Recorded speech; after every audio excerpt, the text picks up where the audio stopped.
All right, welcome. Today, we are stepping right into one of the wildest corners of the financial world, what I like to call the Wall Street casino. We're talking about equity options, a place that is, at the same time, incredibly sophisticated and packed with some absolutely gut-wrenching risk. And to kick things off, I want you to just let this phrase sink in. It's a favorite saying among old school traders. Sounds pretty terrifying, right? Well, stick with me, because by the end of this explainer, you're going to know exactly what it means and why it is such a chilling, chilling warning. On one hand, options are held up as this vital, almost elegant tool. It's how the biggest companies on the planet are supposed to protect themselves, right? A way to manage the chaos of the markets and keep things stable. But then there's the other side, this constant nagging comparison to high-stakes casino, a place of just dizzying leverage where for every big winner, there has to be a loser. And it always feels like the house has this permanent, unshakable edge. So, which one is it? Okay, so to really get our heads around this, let's just embrace that casino metaphor for a minute. Because at its heart, that's kind of what the options market is. It's a massive marketplace for risk, a place where you can make a super specific bet on where you think a stock is headed. So what in the world is an option? Well, think of it like this. Imagine you're putting a non-refundable deposit on a house you love. You pay a small fee, we call that the premium, and in return, you get the right, but crucially not the obligation, to buy that house at a price you agree on today. If the neighborhood suddenly becomes super popular and the house's value just skyrockets, great.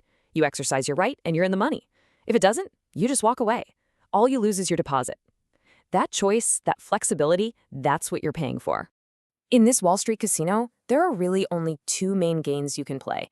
They're called calls and puts. And the one you choose comes down to a really simple question. Do you think the stock is going up or down? And here's the breakdown. It's actually super straightforward. If you're bullish, you think a stock's price is going to the moon, you buy a call option. That gives you the right to buy the stock at today's lower locked-in price. On the flip side, if you're bearish, you think the price is going to fall off a cliff, you buy a put option. That gives you the right to sell the stock at a higher locked-in price. That's it. Calls for up, puts for down. Simple as that. Now, this is where it gets really fascinating. It's all about what we call asymmetric risk. Look at the buyer. The absolute most you can lose is the premium you paid for the ticket. That's it. Your risk is totally capped. But your potential gain?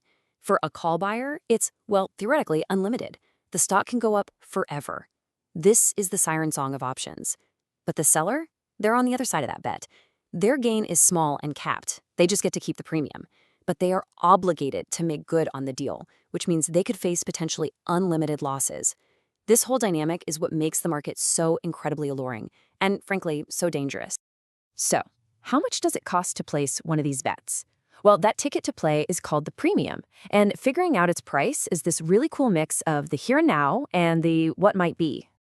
Right, so every options price has two main ingredients. First, you've got intrinsic value. That's the easy part. It's the immediate real-world profit. If a stock is trading at $55 and you have an option to buy it at $50, you've got $5 of intrinsic value. Simple.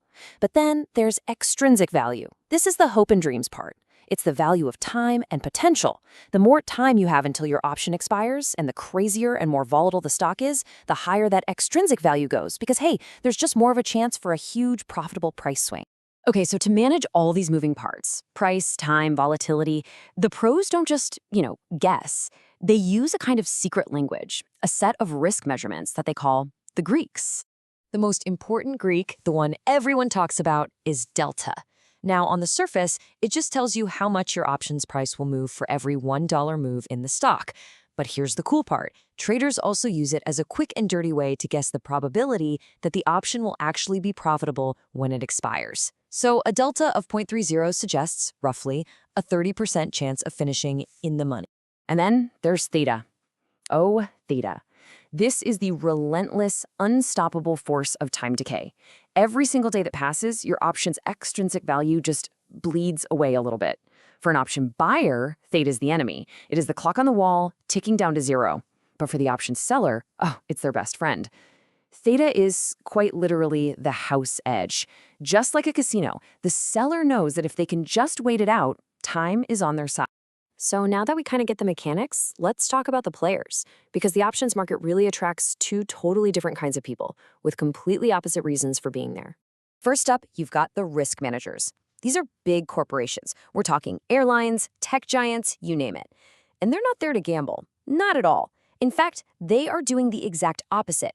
They're using options as a form of insurance, trying to eliminate risk from their business. And the classic textbook example of this is Southwest Airlines. I mean, think about it. If you're an airline, the price of jet fuel is this huge, terrifying variable that can just destroy your profits. So what did Southwest do? They used options and other financial tools to lock in their fuel price for years in advance. And when oil prices went ballistic in the mid-2000s, all their competitors were getting absolutely crushed. But Southwest, they were protected. They were just cruising along. And we're not talking about some clever accounting trick here. Between 1998 and 2008, this hedging strategy saved Southwest Airlines an estimated $3.5 billion. It was responsible for over 80% of their profits during that time. That is the incredible stabilizing power of options when they're used as a tool. But then there's the other side of the market. This isn't about reducing risk. It's about cranking it up to 11. This is the speculator, lured in by that incredible promise of limited losses and unlimited gains, hoping to hit that one massive, life-changing score. And nothing captures this speculative fever like 0DTE options. That's 0 days to expiration.